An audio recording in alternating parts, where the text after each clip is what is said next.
Finally, the part 5 of chapter 2, the last part, starting with vocabulary. I want to make a few points. Vocabulary obviously is very important, and we all know that. And if you don't know the word, you might use body language or gestures, or what we call circumlocution, which is sort of describing the word that you're trying to talk about. And like if you can't remember corkscrew, you might say, oh, what's that thing, that you open the wine bottle with? And you might go like this with your hands, and then someone will say, oh, corkscrew. And that opener, And so we have ways to survive, sort of strategies, Some people are better than others, but basically we're just trying to learn the new words. English obviously has borrowed a lot of words. I usually say that early English, I believe, is kind of a Germanic influence, Germanic tribes like Anglo-Saxon. And then, of course, in the year 1000 to 1200, I think of that French influence, that Latin influence that came into English through the Norman invasion. And so that brings a lot of German type of words and Latin type of words into English. Some people say English has a lot of Greek words, like for science. It's possible, but English kind of tends to borrow a lot of, I don't know if you've ever heard this, but I've heard that a lot of very common words are like more German, like towel, wood, carrot, because that was more the language of the people when the French came to England and they ruled England. The nobles, they would use a more formal French. So a lot of the formal words like information and encouragement would come more from Latin-based languages. But again, even if someone comes from Spanish to English, it seems like even though English and Spanish have so many similar words, it still seems really hard to learn English. Just like it was so hard for me to learn Spanish, even though someone might say, oh, they both share a Latin root. Well, it didn't seem to help me any more than like a Japanese student trying to learn Spanish, for example.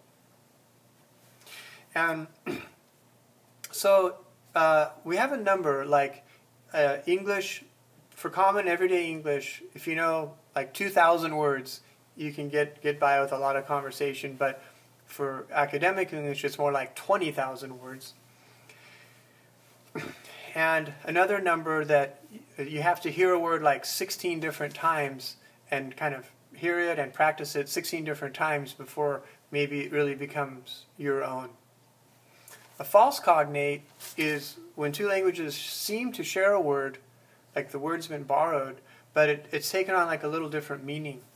Like the example I'm thinking of is like in Spanish, when they say like I'm full after eating, they'll say like satisfecho, like satisfied, instead of lleno, like full. So false cognates, that's what false cognates are. So sometimes, that's why maybe you could argue that it sometimes could be worse if the languages are similar. For example, I studied Spanish, but then I wanted to study Portuguese after that. But I thought, oh, this is going to be bad, because I'm going to constantly be confusing Portuguese with Spanish. So I just avoided that. And I never, went to Brazil, unfortunately. Obviously, people with vocabulary, people talk about reading for pleasure, even for pleasure. But obviously, if you read fiction and things like that, you may not get the scientific words. Going from vocabulary, going to pragmatics, talked earlier about that, how direct to be, polite, apologizing, really kind of the nitty-gritty of using the language, getting jokes, which is always really hard, expressing anger, asking for something. Sometimes they're just inappropriate things, like a student will say, I'm sorry I was absent. I had diarrhea yesterday. I mean, usually we don't really say like I had diarrhea, for example. So you get the kind of TMI problem, the too much information sometimes. And that, again, is connected to pragmatics as well. But as I said, all the nonverbal communication. So in order to solve that problem, we just try to give the students more opportunities to communicate in the classroom, give them a task to do, pair work, and that can give them more of that real practice. As far as pronunciation, teaching pronunciation is not as popular as it used to be in the 50s and 60s with the audiolingual method, where you're in like a language laboratory and doing a lot of repeating of sounds. Some people don't teach pronunciation at all anymore. They just kind of have like, conversation classes. But I think it's good to teach some pronunciation, different sounds like th and and f, and maybe talk about where to put your teeth or your mouth, or voice versus unvoice, like sh, like sh versus zh, voicing, and aspiration, like paw, like the air coming out. I teach some pronunciation classes, but the big question is how much that's really going to help a student compared to just having like a chance to present or speak or have conversation. Audiolingual method had the minimal pairs like ship, sheep, lice, rice, which again is kind of fading out, but the critical period hypothesis basically states that once you're an adult, like your pronunciation's kind of really hard to change. Like only children can really adapt their pronunciation. We call that critical period hypothesis.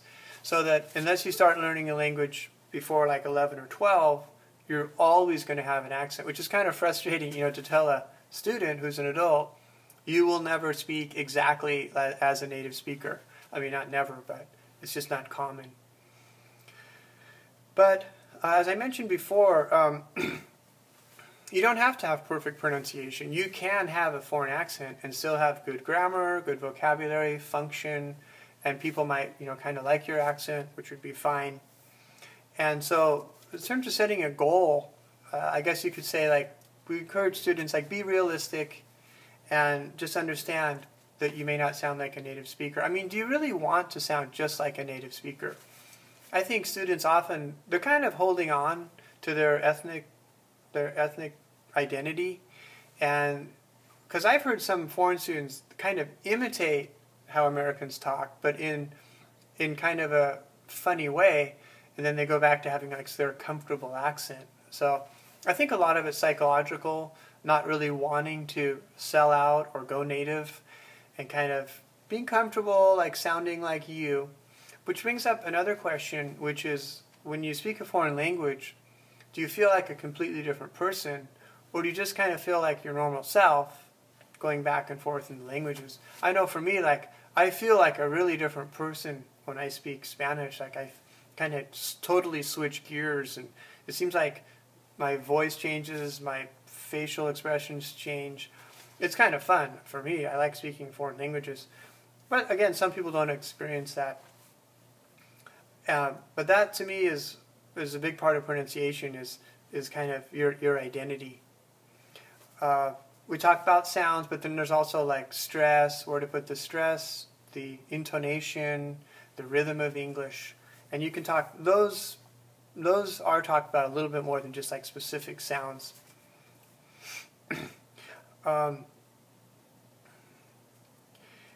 Another interesting question is, like, what is standard English pronunciation?